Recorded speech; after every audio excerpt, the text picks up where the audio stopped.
होने के पहले हम एक सनातनी है, हिंदू है, और सबसे पहले हमारा देश जो है वो बाबा साहब के द्वारा रचित संविधान के, और ऐसे विषय पर भी, क्योंकि आज की परंपरा नहीं कि हमारे जो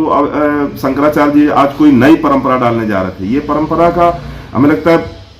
जाने कब से ये चल रहा है। आज स्वतंत्रता के पहले से, अंग्रेजों के जमाने से ये चल रहा है। और मतलब जो जहां तक प्रयागराज की जो जिसके लिए कहते हैं कि सारे तीर्थ बार बार प्रयागराज एक बार, तो ऐसी स्थितियों में उस जगह पे तो सनातनी सभ्यता का प्रतीक, और वहां पे अगर शंकराचार्य जी का अपमान हो रहा है, तो ये अगर आप सोच के देखिए, अगर यही स्थिति अगर हमारी समाजवादी पार्टी सरकार लखनऊ में होती, यकीन मानिए ऐसा हो गया होता तो हो हल्ला मच जाता। मतलब हमें लगता है कि आज देश में जाने कितनी जगह, जाने कितनी ट्रेनें और जाने क्या क्या मतलब हो चुका होता है, लेकिन इसके बाद भी आज एक प्रबुद्ध वर्ग, एक पार्टी के समर्थक लोग चुप हैं। तो ये हमें लगता है ये हमारे संविधान के लिए भी और हमारे देश के लिए, और खासकर जो विशेष बात हमारे सनातनी सभ्यता के लिए बहुत ही विचारणीय विषय है। और मैं एक सनातनी होने के नाते और एक समाजवादी पार्टी का अपना होने के नाते मैं ये विशेष तौर पर आग्रह करना चाहता हूं समाज के सभी जिम्मेदार साथियों से कि इस विषय पे चुप रहने वाला विषय नहीं है। क्योंकि आज जिनको संरक्षण की, जिनके जिम्मेदारी थी संरक्षण की, आज वही अगर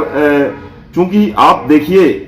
कहीं किसी पवित्र स्थान पर, मंदिर पर, पवित्र स्थान पर अगर कोई अनैतिक काम किया जाएगा तो नैतिक नहीं हो जाएगा। मंदिर पे अगर मांस भक्षण किया जाए तो हमें लगता है वो नैतिक, उसको नैतिक नहीं कहा जा सकता। वही हाल है अगर कहीं अपवित्र जगह पर कोई अच्छा अगर काम किया जाए तो अच्छा नहीं माना जाएगा। तो वही हाल है। भले भाजपा की सरकार है, अलग बात है, लेकिन भाजपा सरकार में जिसको संरक्षण की जरूरत है, हिंदुत्ववादी सरकार कहा जाता है, वही आज अगर इस प्रकार का ये दुराचार, अन्याय, अनित कर रही है हमारी सभ्यता के साथ,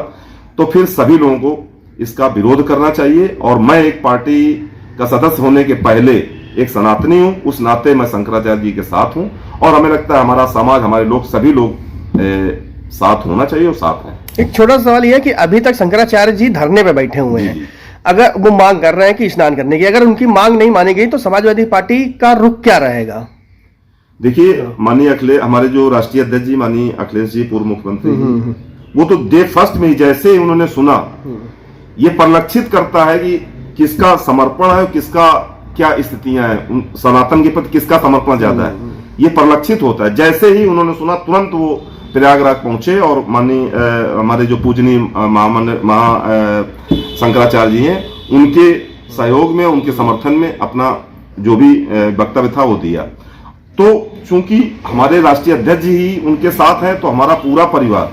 और ना भी हो तब भी एक सनातनी होने नाते मैं पूर्णतया समर्थक हूं, और जैसा उनका संघर्ष है, हर उनके संघर्ष पे मैं उनके साथ हूं। और जहां तक बीजेपी की बात रही, तो बीजेपी की बात मैं खासकर बीजेपी लोगों से कहना चाहता हूं, ये कह के आए कि नहीं गौरक्षा की बात करते हैं, ये ब्रीफ को बंद कराने की बात करते हैं। आप देखिए ब्रीफ के उत्पादन में अगर आप बात करिए तो जो 2014 के या 2000 उसके पहले जो थी स्थिति, उसके दुगना ब्रीफ का उत्पादन हमारे भारतवर्ष में हो रहा है, निर्यात हो रहा है।